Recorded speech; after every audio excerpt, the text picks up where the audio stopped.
Hi there, guys. Welcome to the Holy Shed, and it's great to be back here with you after our 2 week jaunt around Scotland. Me and my lovely Pat celebrating our anniversary and finding, amazingly enough, that we still quite like each other. I mean, she does often say, "Behave yourself, Dave, and we might make another year." But the truth is, we had the time of our lives. So let me just jump right in and tell you a bit about it, about a couple of the places that we visited and what they meant to us. Now, I have to confess that over the years, most of our holidays have been linked with my work, which, on the positive side, has taken us to some pretty extraordinary places where we've been blessed also to have time for fun and relaxation, and do holiday things as well as work. But the real joy of our time in Scotland this past couple of weeks was the freedom to do whatever we wanted, to go wherever we wanted without even barely a thought about work. Well, apart that is from me having to write a pause for thought on our way home. I'm not completely reformed. But some of our best moments on our trip were the detours. Life's a bit like that, isn't it? These were the best bits, wandering where fancy took us, spotting things that we never anticipated, and then just going with the flow. One complete gem of a detour was, I don't know if you're familiar with that part of the world, but it was following the road on the other side of Loch Ness instead of following the main route. I mean, how good was that? The views from the high points along the road were just amazing. There was an incredible waterfall that we had to walk quite a way to get to, but it was worth it. And then there was the fun of just sitting by the loch at the side of the road because the road was just so quiet. We could just park up and sit there. I mean, it was cloudy, as quite a lot of the trip was, but who cares? Sometimes I like it when it's moody, and we definitely had moody Scotland quite a lot on this trip. And by complete contrast, there was the detour when we followed a sign which we almost shot right past, a sign to the site of the Battle of Culloden near Inverness. I mean, we thought that it might take an hour or so, but half a day later, we departed with our hearts having been moved as well as our minds expanded by what we witnessed and experienced. History. Scotland's full of it, isn't it? Uh, and on the whole, history, I would say, appeals more to Pat than to me. Possibly, at least in part, because she had a much better experience of the subject at school. Me, uh, I slept through history lessons. Well, switched off at least. I'm quite good at looking like I'm switched on when inside I'm not. Uh, but, the truth is the subject just had absolutely no interest for me at all. All I recall really from those tedious lessons is lists of monarchs, boring accounts of events that meant absolutely nothing to me, and endless, meaningless dates that, as I remember, we were supposed to painfully regurgitate in exams. So, looking back on it all, I think, where was horrible histories when I needed it? Or even Pat's history teacher, who sounded an awful lot more interesting than mine. But of course, history is very important, isn't it? Not just in informing us about the past, but in helping us to reflect on the present, live better lives, maybe, build better futures. I don't know how much of that kind of reflection is taking place in history lessons today, but I can tell you this, there was precious little of it in my day. But like so many people, my appetite for history has increased monumentally with age. I guess, as they say, education is wasted on the young. Well, it certainly was on me. I was definitely a late developer where education was concerned, and even more so, history. Probably most of what I knew about the Battle of Culloden and the Jacobite Rising, I learned from watching the amazing TV series Outlander. If you haven't seen it, I heartily recommend it. Though I have to say that, even then I was more taken up with the romance of the story than with the politics, which clearly are playing out all the time throughout the story. But then smart interactive presentations and brilliant exhibitions at the Culloden Centre, they really hooked me in big time. However, what really moved both me and Pat almost to tears was walking reflectively around the beautiful, serene countryside. This is just one little shot of the meadow like countryside, a huge, vast area where 1,300 men were slain in less than an hour, and 1,250 of those 1,300 were Jacobites.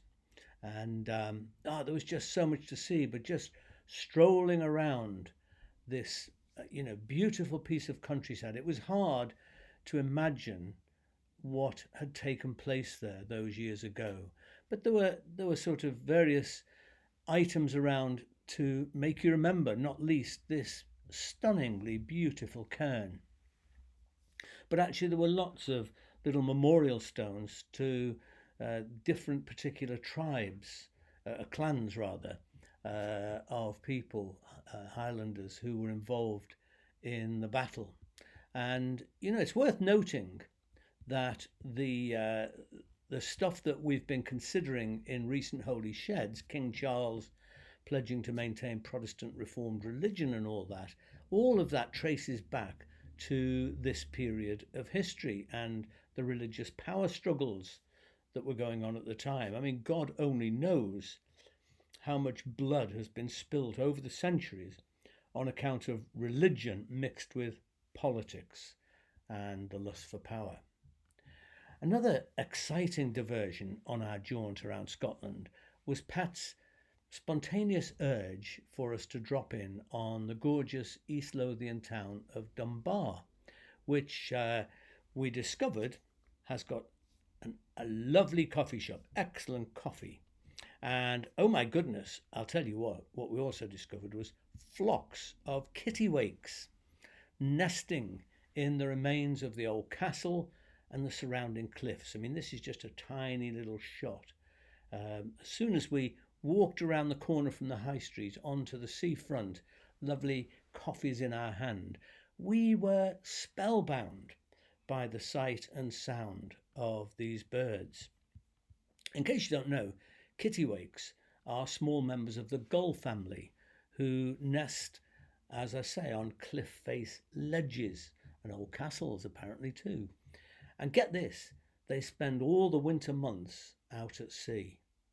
It's pretty awesome, isn't it? Grief. So anyway, long story short, we couldn't tear ourselves away from that beautiful, raucous colony of feathered friends. We were especially taken with the babies that were all over the cliff and all over the castle front. These youngsters who were still huddled together in straggly nests on very precarious ledges, mostly yelling for food.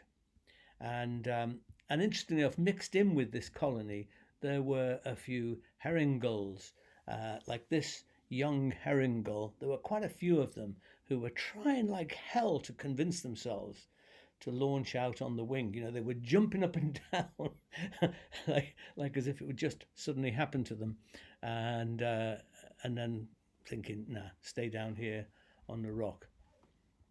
But there was another fascinating thing that we discovered about Dunbar, and that is that it was the birthplace of the intrepid explorer, naturalist, campaigner, and arguably the patron of the conservationist movement, John Muir. I've got a picture of him here, you can see. There's a great museum in the property on the high street where he was born and spent his early childhood. He was born in 1839 and died 74 years later, just into the early 20th century. I've mentioned Muir before in the shed, and I've quoted him before. In recent days, he's become somewhat controversial, of which more in a moment. But His achievements were utterly awesome, remarkable. His father, Daniel, was a religious fanatic who parented John and his siblings mercilessly, even by Victorian standards, what amounted to bullying them in the name of God. So when John was 11, his father decided that the family were going to emigrate to America, to Wisconsin, to join a sect called Disciples of Christ. Very serious misnomer, I think, if there ever was one. And worked to the bone and whipped and punished by his father, John understandably turned against church religion altogether, discovering and connecting with God instead in nature, where he found a different, gentler God and a different sort of church. One of a number of quotes I'm going to show you is this one, where he says, "Everybody needs beauty as well as bread. Places to play in and pray in, where nature may heal and cheer and give strength to body and soul alike. Go now and then for fresh life. Go whether or not you have faith. Go up and away for life. Be free." I love that. In America, John became mesmerized by the great wildernesses that there are in the United States.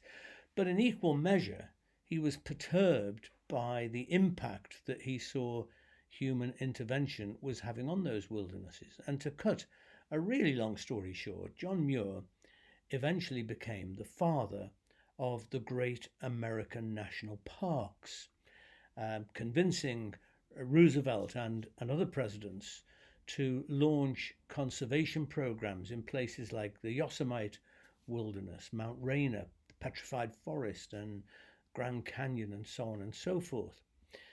And he was a great traveller. He not only travelled, often on foot or on horseback, across America, he also traversed continents in pursuit of his passion for nature and its conservation. And all of this, by the way, decades before environmentalism was even a glint in anyone's eye. But you know what captivates and impresses me most about John Muir is not just this marvellous work that he did, but the source of his passion for nature and for wilderness. And that was a deep sense of the sacredness of the earth, a sense of a God present in the very substance of each square centimetre of the natural world. Now, to be a credible defender of nature, he often spoke and wrote as a scientist, which he was. And yet at heart, John Muir was a natural mystic. And this quote here is posted in the museum in Dunbar, which you can only look at, actually, annoyingly, sideways on. But I find this extraordinary. He says, "This sudden plash into pure wilderness, baptism in nature's warm heart, how utterly happy it made us. Nature streaming into us, wooingly teaching, preaching her glorious living lessons, so unlike the dismal grammar, ashes and cinders so long thrashed into us. Here, without knowing it, we still were at school. Every wild lesson a love lesson, not whipped, but charmed into us." Well, bear in mind what I've said about his background, and you'll get a little bit of what he's getting at there in that lovely quote. I found it really exhilarating to sit on the seafront at Dunbar, enthralled by, the sea, the rocks, and much more the kittiwakes, and just sitting there imagining John Muir being there as a young boy, gazing at the same scene, at the same sight, stirred inside of his bosom by the wildness of nature in ways that religion would never touch him. In fact, it just sent him in the opposite direction. He said, "When we contemplate the whole globe as one great dewdrop, striped and dotted with continents and islands, flying through space with other stars, all singing and shining together as one. The whole universe appears as an infinite storm of beauty. I love that expression, a storm of beauty. And so much of his writing is to me pretty almost psalm-like, really. You know, he's celebrating God, though not always using that word, through the magnificence and beauty of nature. And since my first encounter with the writings of John Muir, I've found him deeply moving, a man way ahead of his time where conservation is concerned, and someone with this heartwarming spirituality. And yet, he was also very much a man of his time. Why wouldn't he be? Which brings me to the controversy surrounding him in recent times, which I mentioned at the beginning. Muir lived in an ethnocentric age when, for example, Christian missionaries were journeying to dark continents like Africa and Asia to convert savages from pagan religions, to bring civilized primitive cultures, civilization to primitive cultures, and of course in the process they were trampling all over not only human rights but trampling over ancient civilizations in a way that we now see as abhorrent colonialism. So that was the world, a world of white supremacy and Christian supremacy that Muir was born into. And in some ways, he reflected it himself in his language about indigenous people and black people.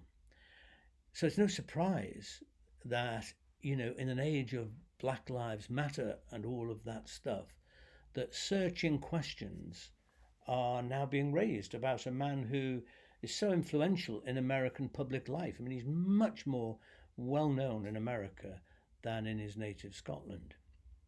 The disparaging stereotypes that he and his companions used and referred to are now seen for what they are, racist.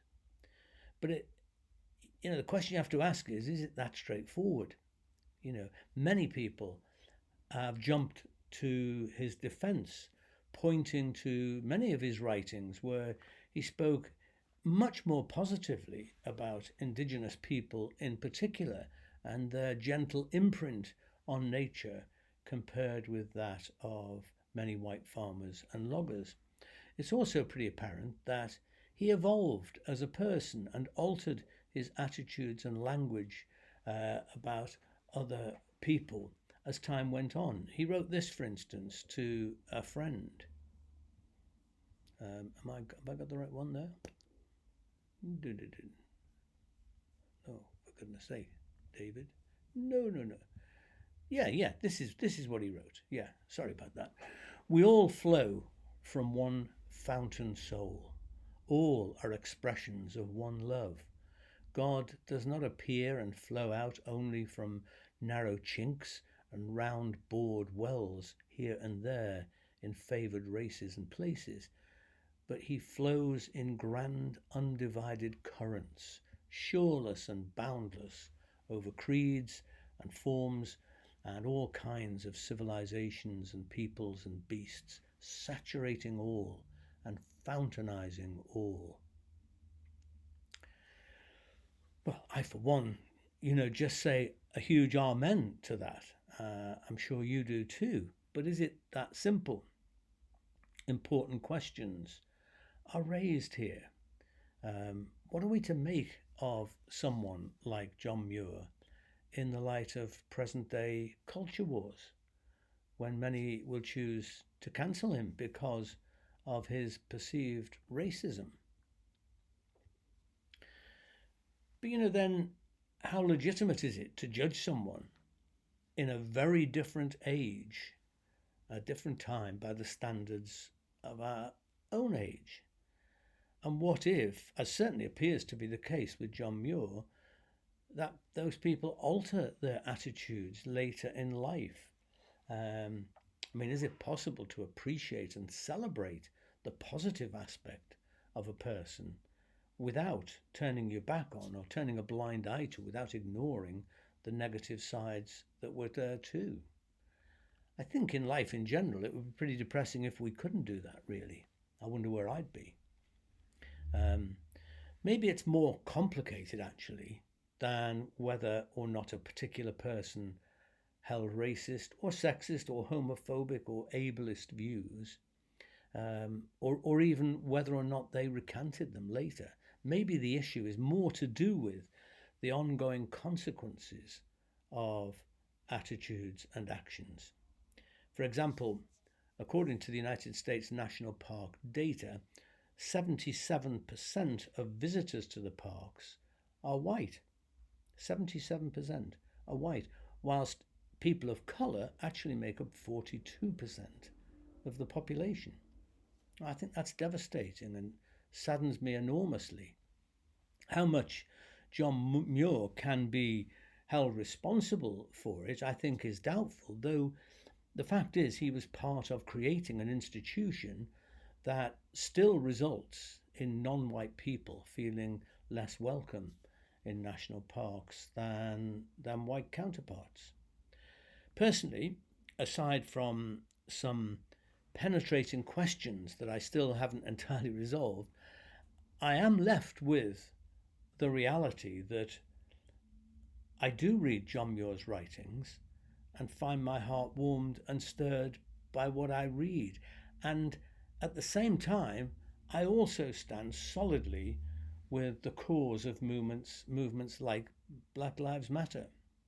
So maybe rather than issuing judgments, the point of this discussion should be to reflect on ourselves, to reflect on how our own apparently and perceived innocent actions and attitudes can end up having profound impacts on the lives of other people which we never intended. Well, I'm going to have to leave it there today, having sort of opened up this great cavern of discussion. But I'd love to know what your opinions and thoughts are on the matter. So I'd love it if you messaged or emailed me how you reflect on this dilemma, which isn't just to do with John Muir. It's something that we're seeing in all sorts of dimensions of life at the moment, where there is a virulent cancel culture, and I wonder what you make of that. Now you interpret it. So as I say, I'd love to hear from you. Maybe, just maybe, I will, grab the courage to say more about this next time. Meanwhile, I'm still with John Muir, and here's a classic bit of him, which I think serves almost as a prayer. He says, "A few minutes ago, every tree was excited, bowing to the roaring storm, waving and swirling, tossing their branches in glorious enthusiasm like worship. But though to the outer ear these trees are now silent, their songs never cease. Every hidden cell is throbbing with music and life, every fibre thrilling like harp strings, while incense is ever flowing from the balsam bells and leaves." Terrific. So here's a prayer that I wrote thinking about these things. "Spirit of mighty fir trees, of highland mountain passes and wide open skies, for this we were made, to discover your presence in the mystery and wonder of things we can never fully comprehend. The glory of morning light, the screech of an eagle, longings within too deep to name, bonds of love whose horizons never end. May we walk this earth with passion, curiosity and adventure, never once imagining that we have arrived." Amen. Well, just time to have a toast, I reckon, and me today, I've got a humble cup of tea, but that will do. So whatever you've got, a glass of wine, a glass of whiskey, a milkshake or a cuppa like me, whatever it is, I'd like you to pick it up now and join me in a toast to the utter devastating beauty of nature, not just far away, but all around us, even in the cities and towns. There is a devastating beauty to nature. A toast to people who have struggled and still struggle for justice in our world.